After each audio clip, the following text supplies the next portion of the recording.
Hi friends, आज हम देखेंगे जावा ऑब्जेक्ट ओरिएंटेड प्रोग्रामिंग का पार्ट सेकेंड वीडियो, जिसमें हम 20 प्लस एमसीक्यू सॉल्व करेंगे, जो कि बहुत ही इम्पोर्टेंट है। साथ ही साथ समझते भी चलेंगे। तो आइए फ्रेंड्स, हम क्वेश्चन की तरफ बढ़ते हैं। तो पहला क्वेश्चन हमारा क्या कह रहा है कि विच of the following is one of your Java keywords. इसका कहने का क्या मतलब है, हिंदी में भी देख लेते हैं अगर हमें इंग्लिश समझ में नहीं आती है तो ये क्या कह रहा है कि निम्नलिखित में से कौन सा आपका एक जावा कीवर्ड है। तो यहाँ पे हमारा फ्रेंड्स दिया हुआ है ऑप्शन। पहला है स्विच, फिर दूसरा है बी जो है वाइल है, फिर सी पब्लिक है और डी वाइड है। तो जैसा कि फ्रेंड्स स्विच हमारी क्या होती है, ये सब कंडीशन होती है। वाइल भी हमारी क्या है, कंडीशन है, मतलब लूप कह रहे। वाइल हमारी क्या है, लूप। तो जो हमारी जो पब्लिक होती है, वाइड भी हमारा एक तरफ का क्या होता है, फंक्शन होता है। तो ये जो हमारी सी वाली है, सी हमारी क्या है, जो पब्लिक है, वो हमारा क्या है, एक कीवर्ड है। फिर फ्रेंड सेकेंड वीडियो पे आते हैं, must and with the Java declaration statement. ये क्या कह रहा है, इसको हम हिंदी में भी देख लेते हैं। जावा डिक्लेरेशन स्टेटमेंट के साथ ही समापन होना चाहिए। अब इसका कहने का मतलब क्या है कि जो हम स्टेटमेंट डिक्लेयर करते हैं तो वो किसके साथ समापन होता है। तो जैसा कि फ्रेंड कामा के साथ होता नहीं है, जो हमारा ए वाला ऑप्शन है ये तो होता नहीं है। बी वाला ऑप्शन है, ये भी कॉलन है, तो कॉलन से भी हमारा क्या होता है, समापन नहीं होता है फ्रेंड। तो हमारा किससे होता है, सेमी कॉलन से। जो भी हम स्टेटमेंट डिक्लेयर करते हैं वो किससे इंड करते हैं, सेमी कॉलन से। इसको क्या कहते हैं, टर्मिनेटर भी कहते हैं। ठीक है फ्रेंड्स। फिर हमारा आता है ये थर्ड वाला question, question mark colon give the single quotes which operator is between this two. इसका कहने का मतलब क्या है कि इन दोनों के बीच में कौन सा ऑपरेटर होता है। तो जैसा कि फ्रेंड ना ही ये असाइनमेंट ऑपरेटर है, ना ही इनइक्वलिटी है, ना ही इसमें लॉजिक एंड है।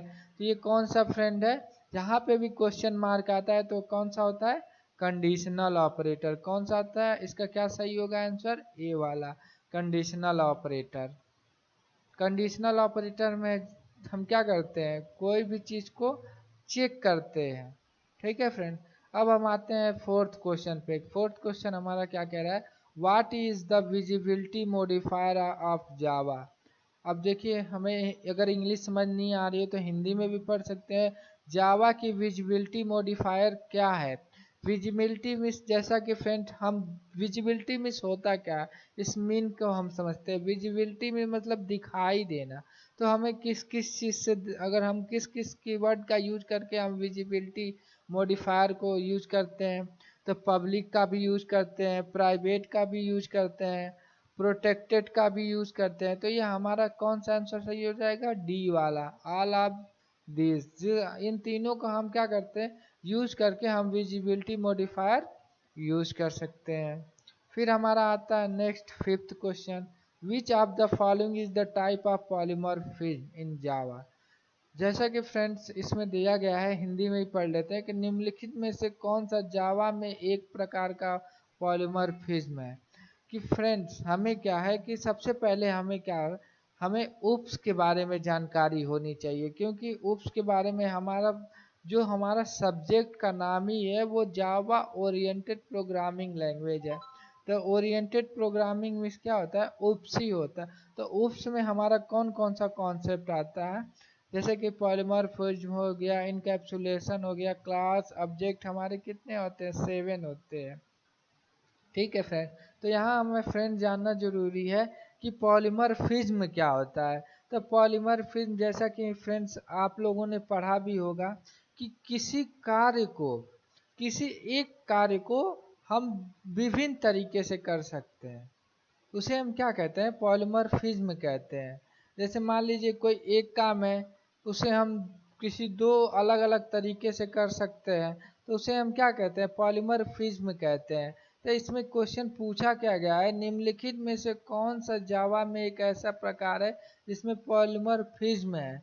तो जैसा कि फ्रेंड्स हमने पढ़ा भी है, जो कंपाइल टाइम पॉलीमॉर्फिज्म होता है वही हमारा क्या है, जो जावा में क्या है, वो हमारा पॉलीमॉर्फिज्म है। ठीक है फ्रेंड्स, तो इसका आंसर होगा हमारा ए वाला। ठीक, नेक्स्ट क्वेश्चन पे चलते हैं। Which concept of Java is way of converting real world object into reference. अब इसमें क्या कह रहा है फ्रेंड्स कि इसमें कौन सा, मतलब हिंदी में भी पढ़ लेते हैं, जावा की कौन सा कंसेप्ट वास्तविक दुनिया की वस्तुओं को वर्ग के संदर्भ में परिवर्तित करने का एक तरीका होता है। तो जैसा कि फ्रेंड्स हम जानते हैं, अगर हमने अच्छे से अगर उप्स के कॉन्सेप्ट पढ़े होंगे तो इसमें हम आसानी से बता सकते हैं कि जावा में जो वास्तविक दुनिया, मतलब एक प्रकार से कह लें एब्स्ट्रैक्शन। एब्स्ट्रैक्शन में हमने बहुत से इसके डिफिनेशन इंग्लिश में भी पढ़े होंगे कि एब्स्ट्रैक्शन उसे कहते हैं जिसको हम क्या करते हैं, सिर्फ महसूस कर सकते हैं, छू नहीं सकते। तो वही इसमें भी कहा जा रहा है, सेम कॉन्सेप्ट इसमें भी लागू होता है कि जो हमारा वास्तविक दुनिया का ऑब्जेक्ट है वो क्लास के संदर्भ में क्या हो गया, परिवर्तित होने का क्या है, एक तरीका है। तो इसमें हमारा कौन सा सही होगा फ्रेंड्स, अब्स्ट्रैक्शन सही होगा। कौन सा सही होगा, अब्स्ट्रैक्शन सही होगा, सी वाला सही होगा। फिर हमारा आता है next 7 question, which is the concept of Java which is achieve by the combination of method and attributes in A class. अब ये क्या कह रहा है फ्रेंड्स, इसको हिंदी में भी देख लेते हैं। जावा की कौन सी कॉन्सेप्ट होता है जो एक ही वर्ग में विधियों और विशेषताओं, मेथड और एट्रीब्यूट के संयोजन से प्राप्त किया जाता है। अब देखिए फ्रेंड्स, अब हमने मतलब पॉलीमॉर्फिज्म, अगर अच्छे से पॉलीमॉर्फिज्म कह रहे हैं फ्रेंड्स, सॉरी, उप्स के कॉन्सेप्ट अगर अच्छे से पढ़े होंगे तो ये हमारे लिए क्वेश्चंस क्या है, बहुत ही आसान है। इसीलिए हमने आपके आपके आसानी के लिए, आपके बेनिफिट के लिए हमने हिंदी और इंग्लिश दोनों में क्वेश्चन बनाए हैं, जैसा कि बीटीयूपी बोर्ड द्वारा क्वेश्चंस पूछे जाते हैं, हिंदी और इंग्लिश में ही होते हैं।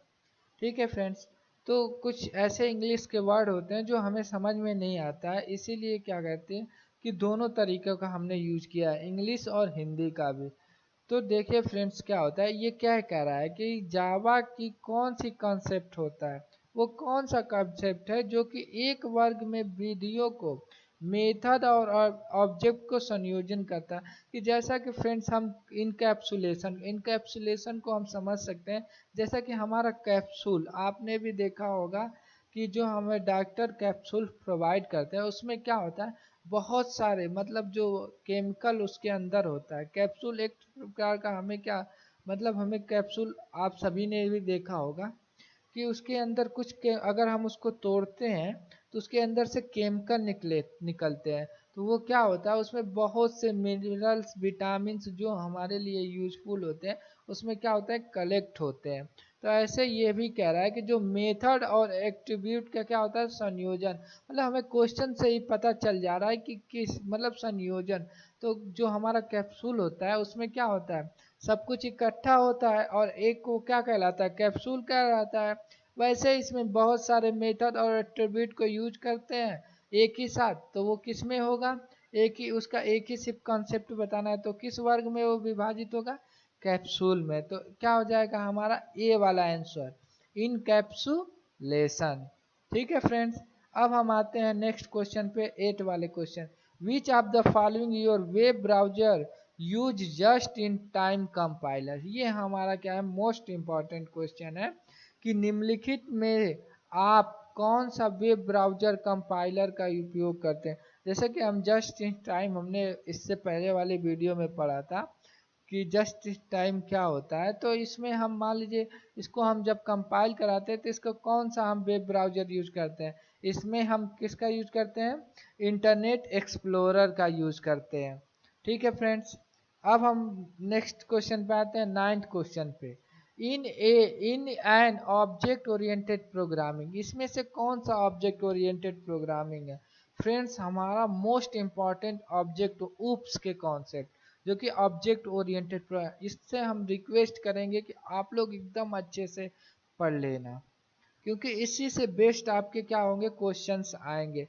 क्योंकि आपका एक एक चैप्टर जो डिवाइडेड है वो मतलब इसी उप्स पे ही डिवाइडेड है। ठीक है फ्रेंड, तो जैसा कि फ्रेंड हम इसमें ऑप्शन दिया हुआ है ए ऑप्शन कि क्लास क्रिएट ऑब्जेक्ट, क्लास क्या करता है, ऑब्जेक्ट क्रिएट कर सकता है। ऑब्जेक्ट क्रिएट क्लासेस, ऑब्जेक्ट कभी क्लास क्रिएट नहीं करेगा। तो जैसा कि फ्रेंड्स हमारा पहले ही पता चल जा रहा है कि ये वाला हमारा क्या है, ऑब्जेक्ट ओरिएंटेड है। तो ए वाला क्या है, क्लास क्रिएट ऑब्जेक्ट, क्लास क्या करता है, ऑब्जेक्ट क्रिएट करता है। तो हमारा फ्रेंड्स कौन सा आंसर हो जाएगा, ए वाला। अब नेक्स्ट क्वेश्चन पे चलते हैं, which of the following is not a wrap class. Wrap को हम क्या बोलते हैं, रैपिड, रैपिड भी यूज कहते हैं, रैपिड क्लास भी कहते हैं। अब रैपिड क्लास क्या होती है, इसके फ्रेंड्स में हम जानने की कोशिश करेंगे कि rapid class primitive data type, जैसा कि हमने फ्रेंड्स कल प्रिमिटिव डेटा टाइप बताया था, इंट, फ्लोट, शॉर्ट, लॉन्ग, ये सब हमारे क्या थे, प्रिमिटिव डेटा टाइप्स होते हैं। तो रैप क्या करता है, रैप क्लास में, wrap class primitive data type को ऑब्जेक्ट में कन्वर्ट करता है। रैप क्लास का मतलब क्या होता है, जो हमारे प्रिमिटिव डेटा टाइप होते हैं उसको किस में कन्वर्ट करता है, ऑब्जेक्ट में।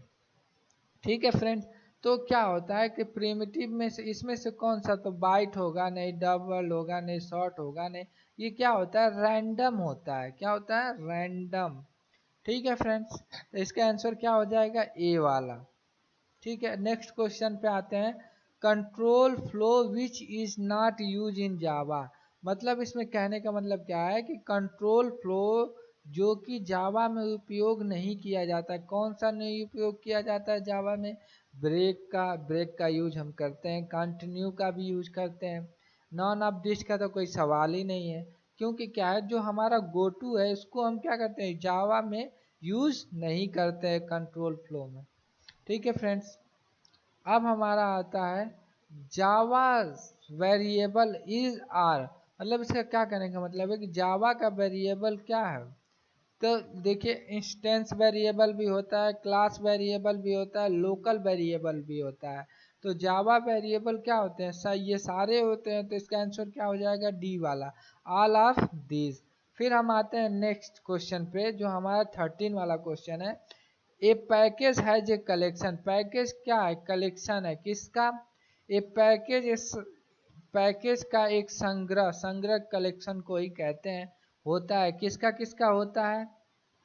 तो देखते हैं फ्रेंड, इंटरफेसेस का होता है, क्लासेस का होता है, या बोथ ए या बी। तो ये कलेक्शन हमारा ना ही इंटरफेसेस का होता है ना ही क्लास का होता है। तो इसका आंसर क्या हो जाएगा, डी वाला। ठीक है फ्रेंड्स, नन ऑफ दिस, कौन सा आंसर होगा, डी वाला, नन ऑफ दिस। फिर हम आते हैं क्वेश्चन 14 पे, which of the following concept is protected prorate prorated in the making of a program in जावा।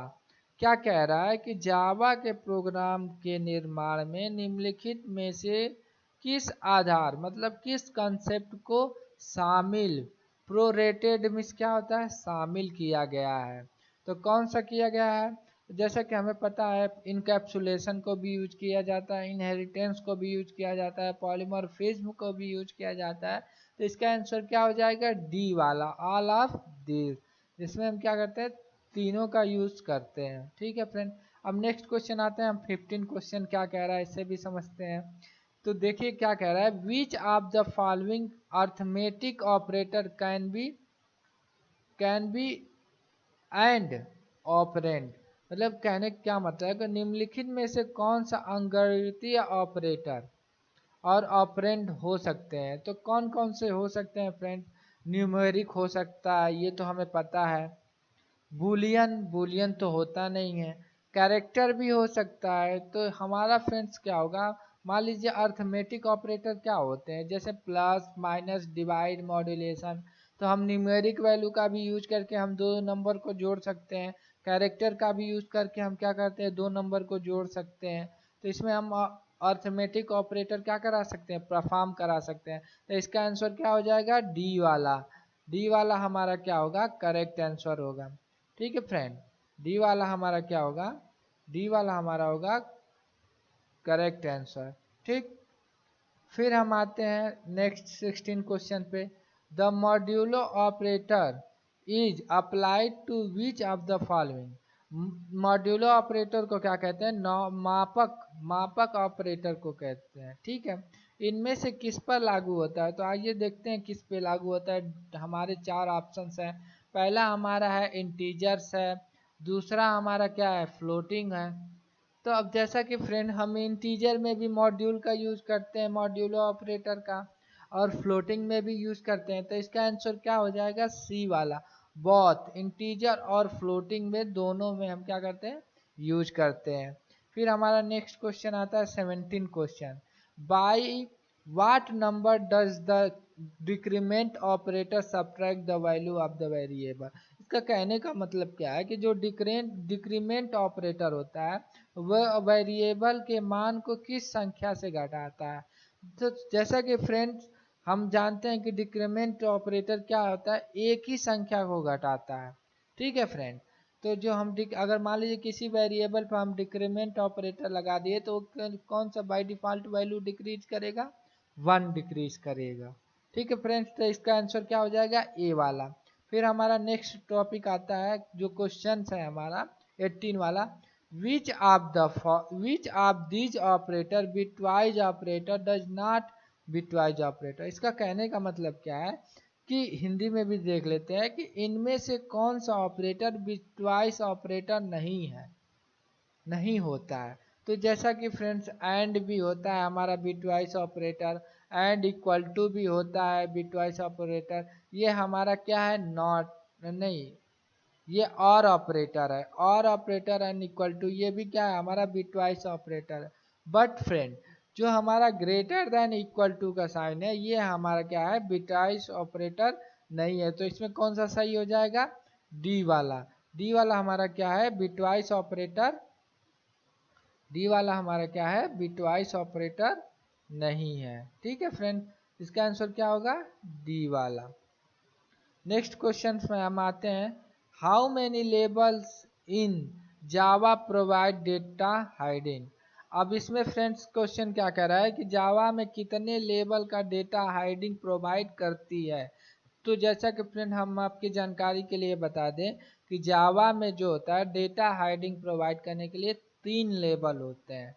ठीक है फ्रेंड्स, तो इसका आंसर क्या हो जाएगा? सी वाला।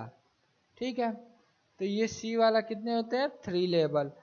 और हमारा नेक्स्ट है जो कि हमारा क्या है? इस सीरीज का, इस वीडियो सीरीज का लास्ट क्वेश्चन है, सेकेंड पार्ट का।